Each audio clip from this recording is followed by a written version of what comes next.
Did you know that some 16 years ago, leopards could be found wandering the mountains surrounding Beijing? Since then, the world's last 300 North Chinese leopards have moved deeper into the wild, but now there's hope they'll come back. Hi, I'm Kyle Obermann, nature contributor for the China Current, showing you China's wild. When I was a student in Beijing, I quickly discovered that Beijing is bordered by a ring of mountains that hold more wild wonders than just the Great Wall. Deep canyons, incredible sunsets, oak forests, and magnificent alpine peaks. Ever since my early school days in Beijing, I've been fascinated by this animal story, and I've been on the path to track them. A few years ago, I joined a local nonprofit, the Chinese Felid Conservation Alliance, and a handful of other volunteers to hike for nearly 2 weeks, following the Great Wall from Beijing into neighboring Hebei province in search of leopard habitats.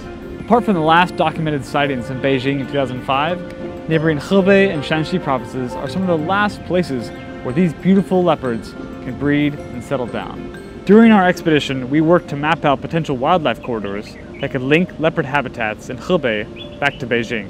When forests are cleared, roads are built, and towns develop, wildlife habitat becomes fragmented. For some species, this is less of a problem, like birds which can easily fly over a road. But for others, especially large carnivores like lions in Africa or leopards in China, they need wide tracts of intact habitat to breed and hunt. So for leopards to return back to their native wild habitat inside Beijing's mountains, they need passages free from human disturbance, wildlife corridors, to get back. As the team and I hiked through nearly 200 kilometers of wild, mountainous land, I was floored by the raw beauty, but also the challenge of finding and preserving large enough stretches of intact wilderness.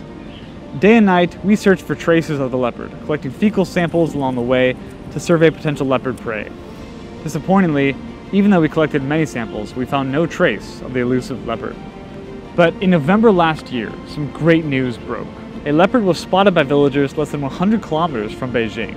This good news is the result of years of hard work and campaigning by the CFCA. To protect these leopards in their habitat, compensation schemes have been put in place for locals who lose livestock to leopards. Major roads have been rerouted, and local villagers have been hired as forest rangers to protect leopards' habitat and educate others. After years of such habitat preservation work, the hope that leopards return to the mountains of China's capital are closer than ever to being realized. Big cats and humans can coexist, like the leopards of Mumbai, India, or the Florida panther sneaking behind the swamps of developed suburbs. But it requires an extreme dedication by the local people and government to set aside connected tracts of nature to thrive alongside humans. No urban area has yet to master this perfectly, but with continued efforts, the rural outskirts of China's Forbidden City being open to leopards will hopefully become a near future reality.